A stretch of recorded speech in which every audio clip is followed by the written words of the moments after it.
Side of things, Spurs and Bucks getting to it.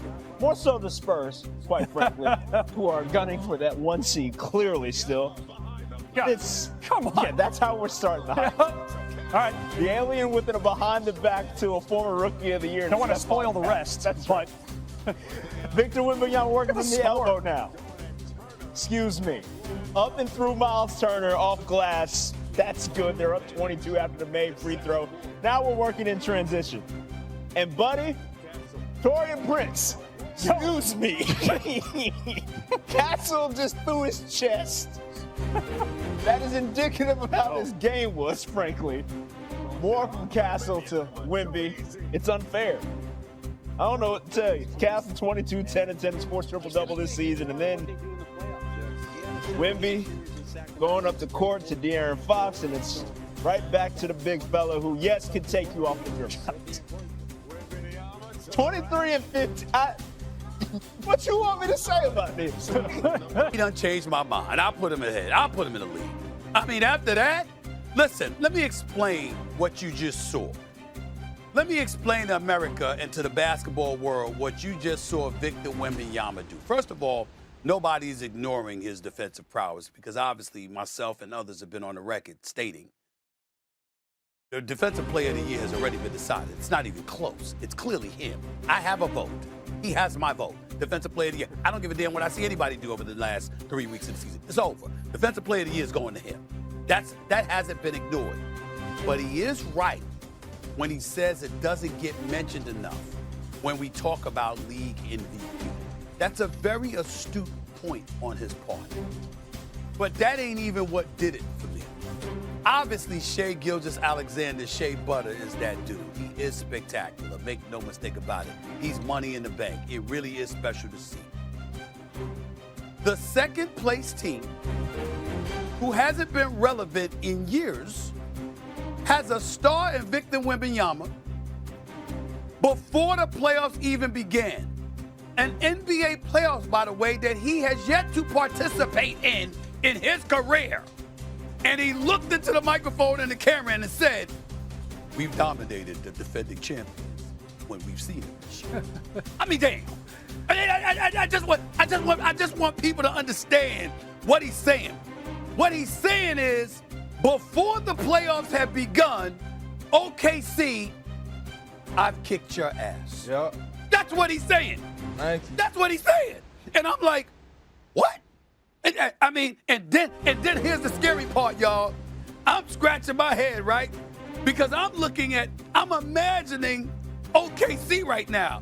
And I'm like, what you gonna do about it? Yeah. Because Wembanyama is saying, yeah, I said it. What you gonna do about it? Yeah.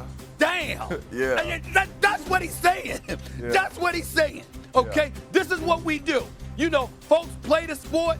We analyze and commentate on it.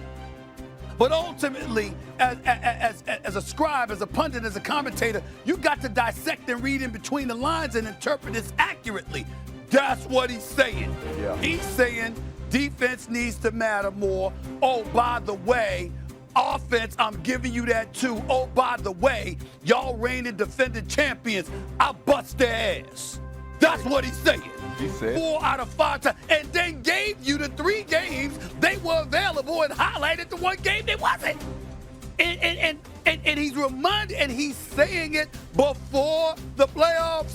Yeah. With every intention of meeting them, he's telling them in advance, I'll bust your ass before, and I'm going to bust your ass again.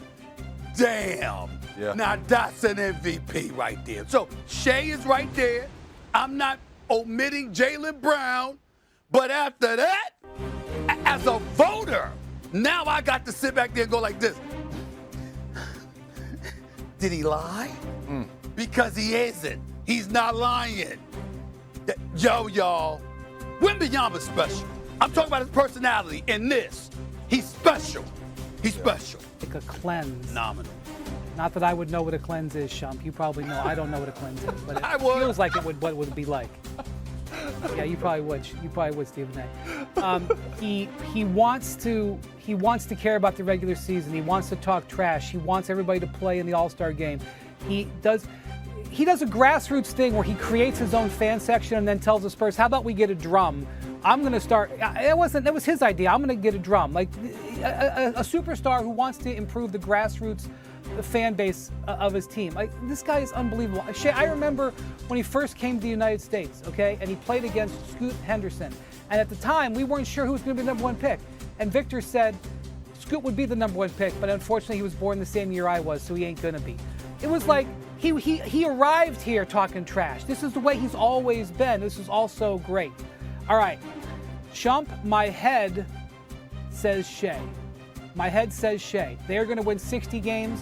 His stats are unbelievable. He's barely had his team. If I had to vote today, my head would say Shea. My heart is saying Victor. Yep. Now, I don't know who's going to win out, guys, but my heart is saying Victor. There's no reason I can give why I shouldn't put Shea in there. I cannot do it. Don't be emotional. But one thing I'm thinking about, Shea, the MVP is going to be announced very likely during the conference finals or right at the conference finals.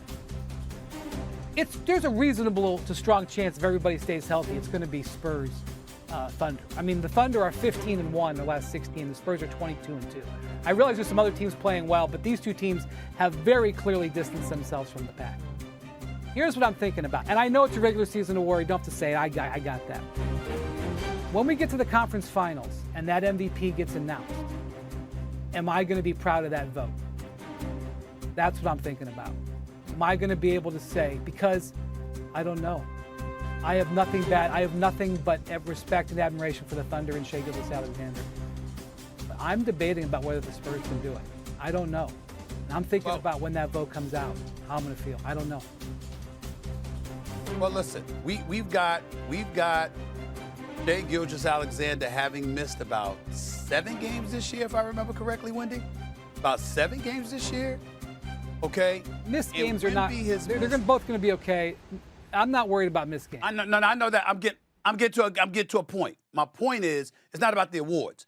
I'm getting to the point.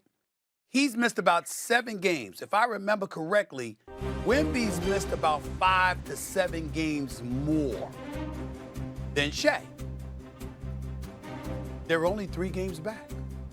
I understand that OKC is the reigning defending champion. They got 57 wins. They en route to a 60-win season. It ain't like San Antonio got 44 wins. They got 50. They got 54 wins. OKC's got 57. San Antonio's got 54.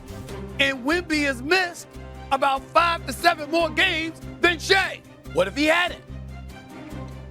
What if he had it?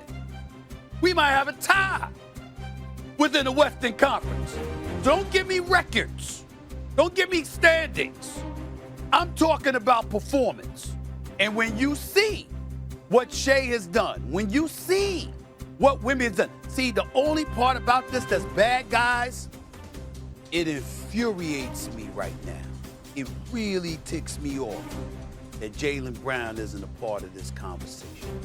Because that ejection against the San Antonio Spurs, which was completely unfounded. That referee should be confined to covering Sixers or Wizards games, rather, for the rest of the year. He shouldn't see another legitimate basketball game. He should be ashamed of his damn self. You know, the referee Meta, I think it was. How you going to eject Jaylen Brown? Because let's keep it a buck. Jaylen Brown comes out the next night against OKC. Did you see his performance in that loss against OKC?